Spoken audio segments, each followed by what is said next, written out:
To move on to the other side of the Atlantic now, right. Kate, you've got, is it the New York Times there on the tablet? It is the New York Times here, which is talking about Michael Flynn, the National Security Advisor, who earlier this year was fired because it turned out that he had more communications with the Russians than he had let the Vice President to believe. Flynn is now cooperating with the FBI and Agent Mueller, who is running the special investigation into Russia. And the New York Times... He's cut some kind of deal, hasn't he? Well, most likely. It looks like his cooperation might get him off on some of his other areas in which he might be more guilty. What the New York Times is highlighting is that Flynn might have had more communications with the Trump transition team than Donald Trump himself wanted to let on. It's an important story. Russia is going to continue to be an important story, but this is still not the smoking gun that I think most of Trump's opposition wants to find. And it concerns me that every story like this is used to prove that there was collusion. We still have no evidence that there was collusion.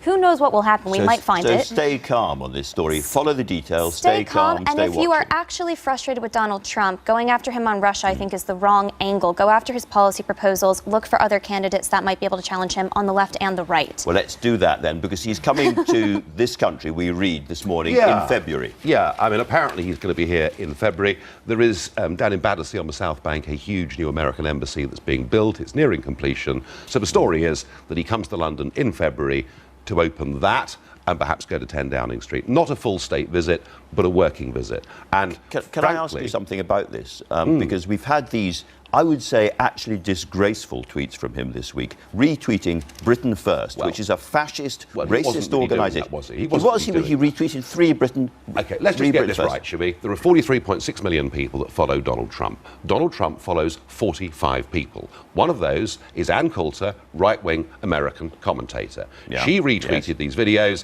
He picked it up from her and retweeted it. And he wouldn't have an earthly clue who Britain First were. That doesn't matter. Were they in good taste? Stupid. Well, he's not that stupid. He's president of the USA, well, if he doesn't and he's know what dominating. He's retweeting. Of course he doesn't. Of course he doesn't research that means everything. He is stupid. All right, no. You're dealing with a very different president here. I'm asking a slightly different question, if I may.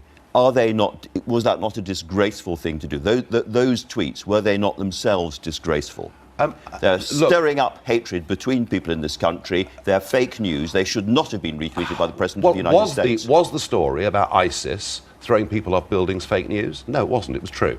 It happened in Egypt. Do I think, Andrew, those tweets were in good taste? Not particularly. No, I don't. But the point is, you're going to defend him. You're always going to defend him. The level of outrage from the liberal elite in this country is out of all proportion. Can I just say, with what? You can't actually. With what happened here. I can. And every single time, No, I haven't finished yet. I haven't finished yet. And the idea that should lead to half the Labour Party saying he shouldn't be allowed to come to our country, frankly, is ridiculous. And I think is viewed by the public as being ridiculous. Aisha, Donald Trump is a racist, he's misogynistic, and he's Islamophobic. He peddles in stirring up hate and division. Now, that is something that you might agree with, but that is not what British values are in this country. And just remember... You're out of touch. As Jo Cox lay there dying, you're out of touch. The scumbag who executed her shouted out the words, Britain First. So the idea you defend Donald Trump... Do you actually think the President knows who Britain First are? If he doesn't know he does by now, I would have thought. He is not fit to hold that office. I agree with Aisha completely in sentiment. I'm ashamed that the President goes about living his life in this manner.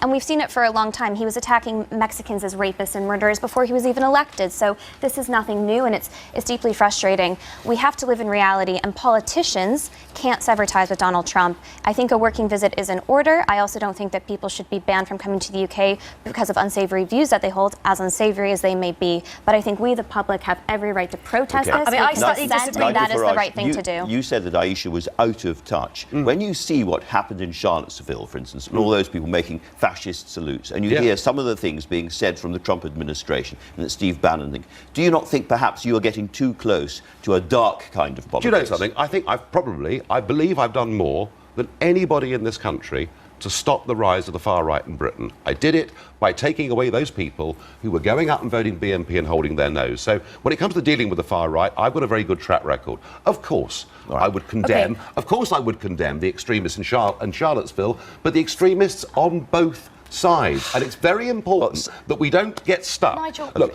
you've done more there to is stir up. There are You've people done out more there. to stir up There are division. people out there on the left in this No, it's country who ridiculous. use violence Right. to pursue their means. Okay. There's bad on both sides. It's important to recognise that. Okay. Very important. I don't think we're going to get a calm consensus on this, I suspect. We're therefore going to go to a completely different story. Big Man Tyrone here. Make sure to subscribe to the wicked awesome Robin Hood UKIP YouTube website. He exposes the leftist crops on the British brainwashing corporation.